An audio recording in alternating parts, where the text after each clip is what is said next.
On a le paladin. Je ferai les DPS en dernier. Ah oui, je suis en combat, tout à fait.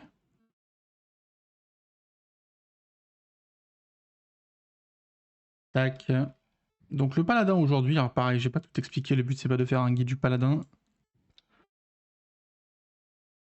Mais le paladin, il a un combo 1, 2, 3. Ça c'est son combo de base. Hop. Le combo 1, 2, 3, quand vous l'avez terminé, que vous avez fait votre 3, il vous donne accès à deux choses. Il vous donne accès à un sort à distance que vous pouvez faire quand vous voulez. Donc un espèce de 4. Et un autre combo 1, 2, 3, qui est plus puissant bien sûr, et qui est situé sur un seul bouton. Donc ma rotation à moi, elle ressemble à 1, 2, 3, puis 4, puisque j'ai débloqué le 4, et ensuite on spam 5. Ça c'est aujourd'hui.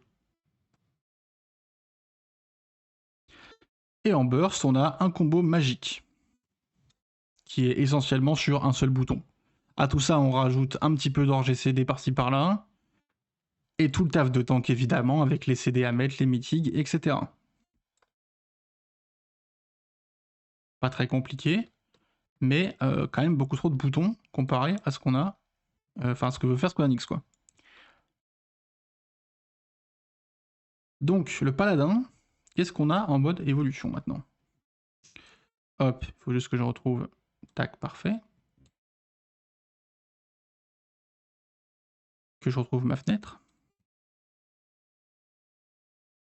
Hop là. Je pense que le mode évolution, ça va faciliter toutes les classes. Et ben, j'espère que ce n'est pas le cas, parce que je trouve qu'il y a certains jobs qui n'ont pas besoin d'être facilités. C'est important qu'il reste des jobs difficiles, d'autres qui soient plus faciles, etc. Mais il faut quand même qu'il y ait de l'engagement à jouer et que ce soit pas simplement tout simple et sans réflexion, quoi. Sinon, ça n'a pas d'intérêt. L'histoire de la parade et parade parfaite, c'est un petit banger. Ouais, on va y venir, hein. Ça fait partie des... Ça fait partie des bonnes idées qu'ils ont eues. Hein. Ils ont eu plein de bonnes idées, encore une fois. Moi, j'ai un problème avec certains principes de philosophie, on va dire, globale qu'ils ont appliqués. Typiquement, ce qu'ils ont fait au match blanc sur le DPS, je pense que c'est drive par des considérations avec lesquelles je suis pas d'accord. Faut pas qu'on se retrouve avec des jobs qui ont le gameplay de Yumi dans LoL. Oui, voilà, il faut pas que tout le monde soit Yumi. Dans LoL, il y a d'autres personnages que Yumi qui font d'autres choses. Il faut que voilà, il faut qu'il y en ait pour tout le monde, quoi. Premier message ici, pour moi, il faut garder des jobs difficiles, mais plus dans la façon de le jouer plutôt que sur le nombre de raccourcis à avoir. Salut l'infirmier. Oui, je suis en partie d'accord. Je pense que faut faire attention non plus à pas avoir des jobs qui ont 5 boutons. Alors c'est parce que Square Enix nous a présenté, ils ont plutôt parlé de 16, hein, ce qui reste relativement élevé comparé au gaming moderne. Mais voilà, faut faire attention. J'en ai parlé hier quand j'ai donné mon avis personnel sur ce qui arrive. Mais je trouve qu'il y a certains principes de design qui sont à revoir. Après, il y a aussi des très bonnes idées qui ont été rajoutées par-dessus, quoi. Mais voilà, typiquement, là aussi, on va en voir certains sur le paladin où j'ai des petits soucis, à mon avis. Sur le match blanc, on a déjà vu la suppression des castes sur le spell de DPS principal, à mon avis, est une erreur.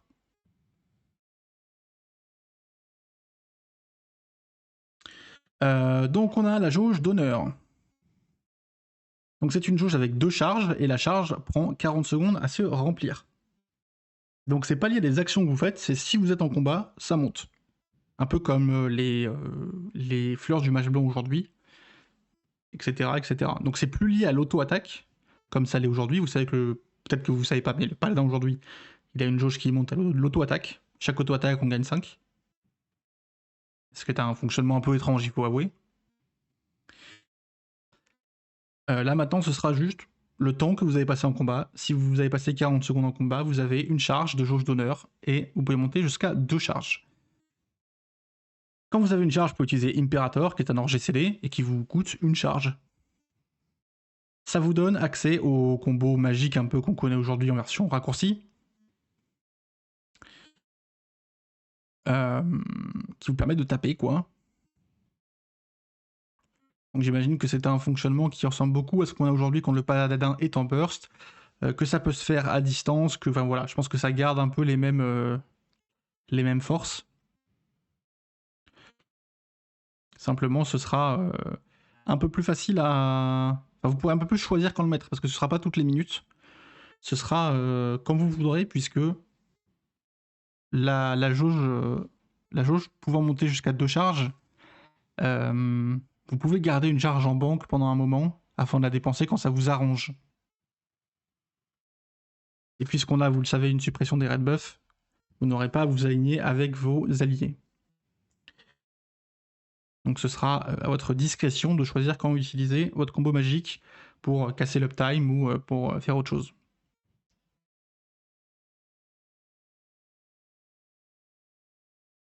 Donc la jauge de défense.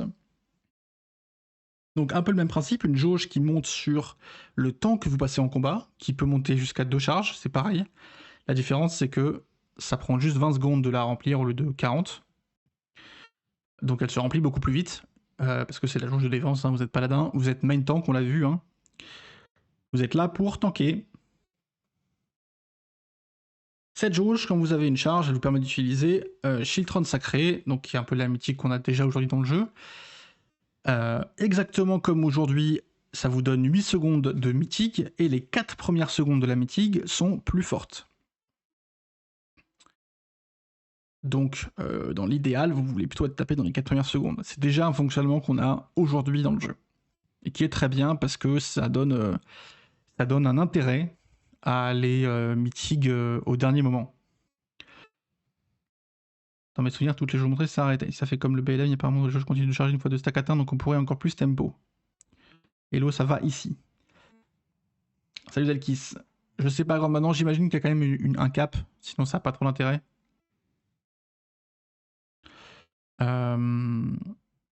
Voilà, donc, et on a eu donc la parade. Hein, donc si vous êtes tapé pendant votre Shiltron Sacré, vous pourrez balancer un coup qui est donc c'est un GCD, qui est un contre en fait au boss qui vous a tapé.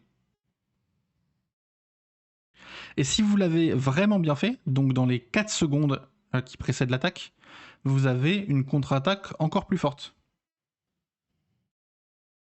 Donc c'est un peu une parade parfaite, hein, vous avez la parade et la parade parfaite.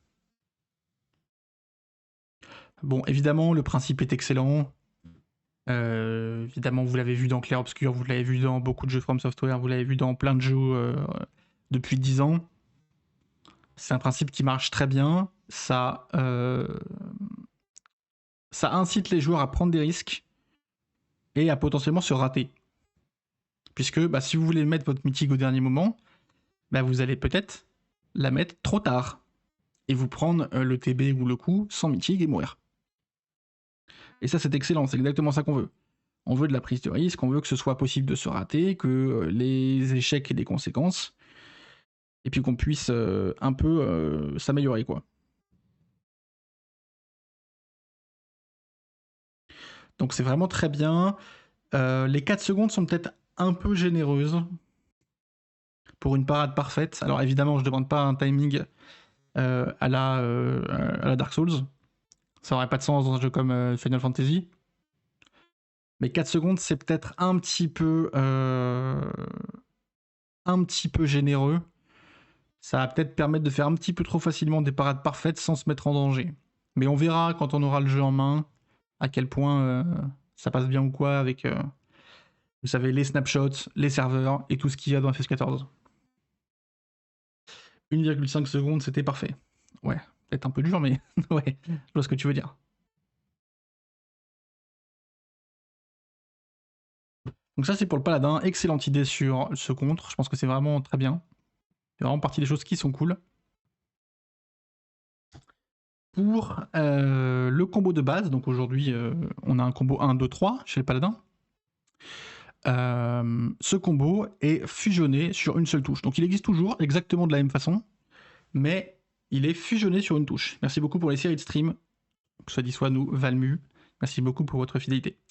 Le combo est fusionné sur une seule touche. Donc ça change absolument rien. Juste, au lieu de faire 1, 2, 3, vous allez faire 1, 1, 1.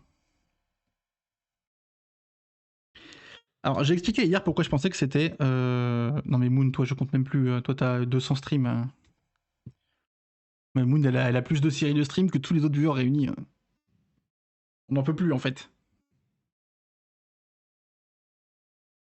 Ça suffit, Moon. C'est une dictature.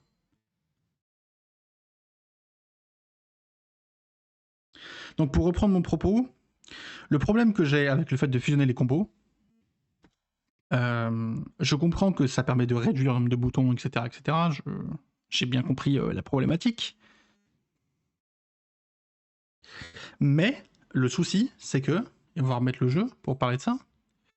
J'ai un petit peu parlé hier, mais on va en reparler. Quand je fais mon 1, 2, 3, là, je dois appuyer sur 1, puis après je dois appuyer sur 2, puis après je dois appuyer sur 3. Et si je fais 1, puis 2, par exemple, et que je me trompe et que je refais 1, et ben j'ai cassé mon combo. Je me suis raté, mon combo est cassé, je dois recommencer. Ce qui veut dire que pour bien réussir mon combo 1, 2, 3, bah je dois savoir à chaque instant où j'en suis. Là j'ai fait 1, je dois me rappeler que j'ai fait 1, puis je dois envoyer mon 2. Là j'ai fait 2, je dois me rappeler que j'ai fait mon 2, puis je dois envoyer mon 3. Et si je m'en souviens pas ou que je me trompe, eh ben je casse mon combo et je fais une erreur. Si on fusionne tout sur la même touche, bah je peux plus faire d'erreur. J'ai pas besoin de savoir où j'en suis. En fait, automatiquement, je spamme le bouton sans même savoir où j'en suis dans le combo. De toute façon, vous savez quoi, je peux pas me tromper. Je peux pas casser le combo. Et pour moi, c'est l'immense souci avec le fait de fusionner les combos. Vous ne pouvez plus vous tromper, donc vous n'avez plus à savoir où vous en êtes. Et ça, c'est trop important, je trouve, dans le gameplay d'FS14. Je sais que beaucoup de gens sont pas d'accord, parce que après avoir joué au jeu des centaines d'heures ou des milliers d'heures, on a l'impression que c'est un peu automatique. Et oui, ça le devient, c'est sûr, à force de jouer autant. Mais en fait, c'est quand même important. Si on vous l'enlève, bah c'est quand même beaucoup moins engageant comme gameplay.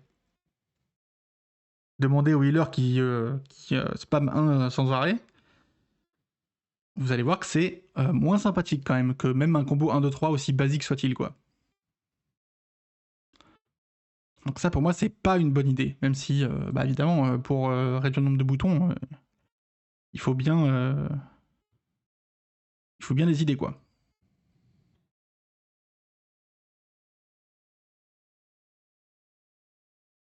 Voilà, voilà, voilà.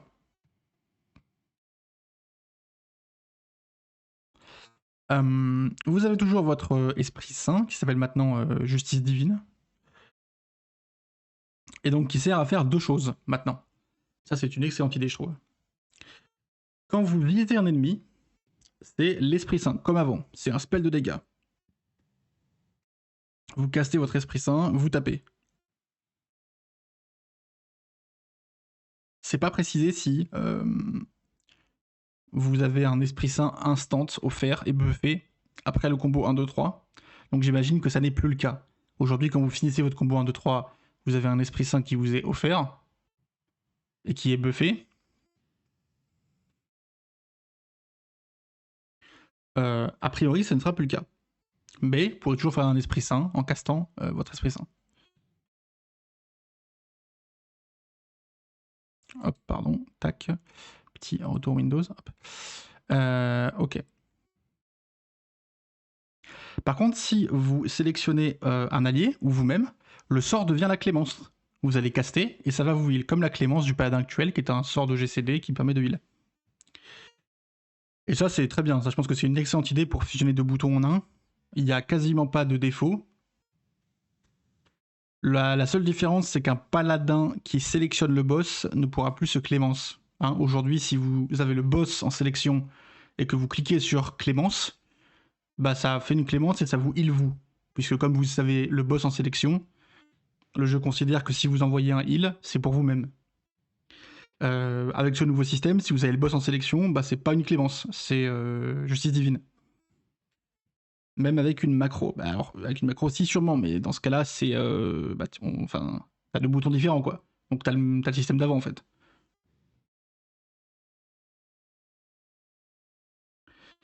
Si on commence à rajouter des macros pour séparer les spells, oui, ça va fonctionner comme avant, bien sûr.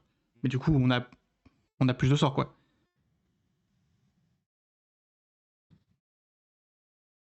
Donc ça défait un peu le but, quoi. Mais après, ça peut parfaitement résoudre le problème. Hein.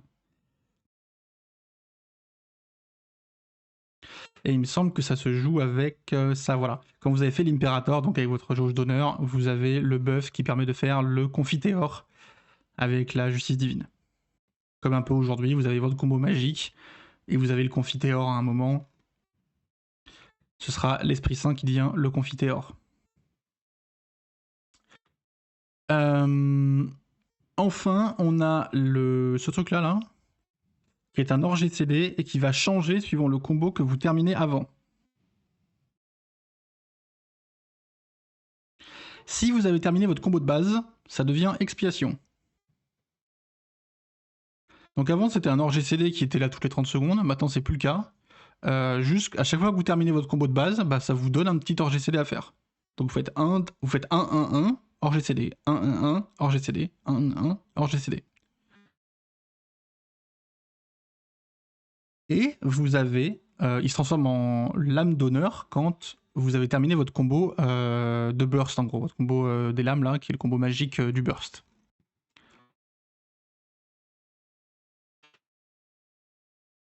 Donc pour la rotation du paladin, à quoi ça va ressembler maintenant? Enfin maintenant, à la 8.0 Evercold, pardon.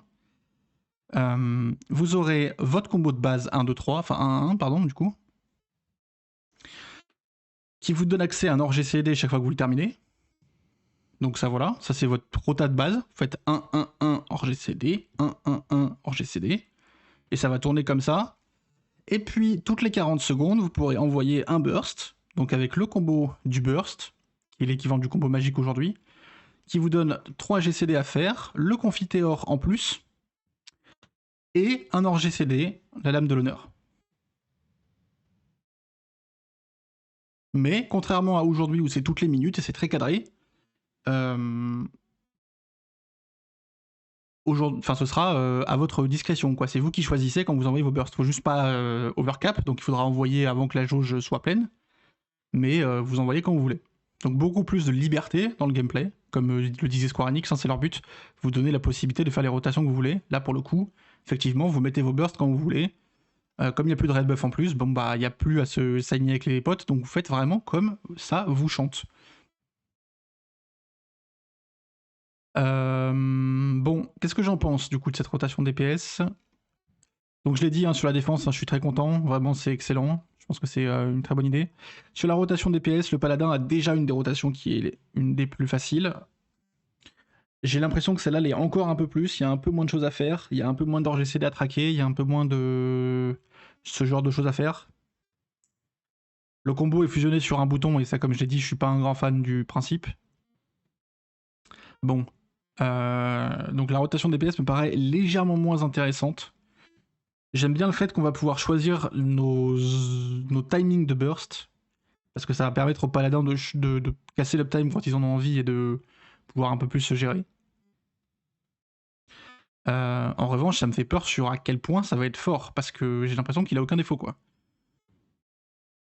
C'est déjà un peu le cas aujourd'hui, mais là, je veux dire, il peut DPS tout le temps, du coup, s'il tape toujours à distance, ça va être assez fou, quoi. Bon, j'ai pas parlé du dash, mais ça, on l'a vu pendant le panel des développeurs, si vous étiez là. C'est un peu comme l'Esprit Saint qui change suivant la cible. Donc là, actuellement non, pour Evercold, si vous sélectionnez le boss, ce sera un dash. Donc vous allez dasher sur l'ennemi, comme aujourd'hui. Si vous sélectionnez un allié, vous allez dasher sur votre allié et vous allez lui donner cover pendant 4 secondes. Donc un peu particulier, voilà, maintenant pour cover quelqu'un, il faudra lui dasher dessus en prime. Bon, d'accord. Pourquoi pas? J'ai pas trop d'avis sur la question, la cover était extrêmement peu utilisée, à part dans des cas très situationnels et à très très haut niveau.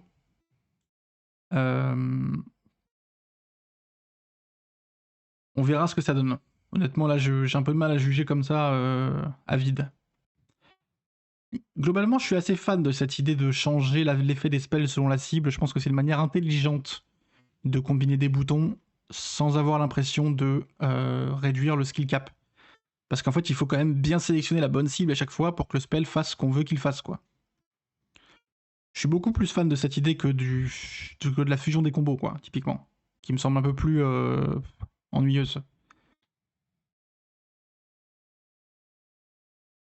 Donc voilà pour le paladin, on n'a pas trop d'infos sur les CD, etc. ou sur la mythique. On a vu 2-3 choses dans la vidéo. On a vu qu'il avait encore le voile divin, on a vu qu'il avait un heal à AOE. Là, c'est pas marqué, mais on a vu plus de choses que ce qui est marqué ici.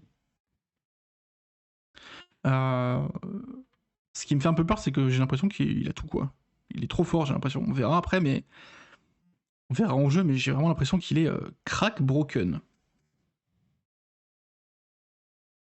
Du coup, en gros, ce qui est bien, c'est la liberté de timing, mais une simplification des jobs, du coup. J'ai pas vu le dev panel pour le coup. C'est un peu relou pour un MT d'aller dash sur un équipier de l'autre côté de l'arène et emmener le boss avec lui. Oui, mais en même temps, la cover, c'est pas non plus un truc que tu veux faire toutes les 5 secondes, quoi. Et puis le fait qu'il y ait une contrainte sur la cover me semble pas être un problème. C'est-à-dire que oui, tu devras te déplacer pour mettre ta cover. Il faudrait que la cover soit un peu... Pourquoi il a encore les ailes et le voile s'il n'est pas censé protéger le groupe? Ouais, voilà, c'est ça, typiquement. Ils ont dit que c'était le rôle de Love Tank maintenant de protéger le groupe, et on a vu que le paladin avait encore énormément d'outils de mitig AOE. Donc c'est un peu inquiétant de voir à quel point il semble tout avoir, quoi. On verra si Square Enix arrive à équilibrer tout ça entre main tank, off tank, avec le nouveau job qui arrive aussi. Évidemment, comme on a vu que quelques exemples de jobs, on peut pas vraiment parler d'équilibrage. Hein. On verra ce que ça donne quand on l'aura en main, ou même dès Berlin, si on a un peu plus d'infos à Berlin, fin juillet. Alors, on avance, on va parler du Dragoon.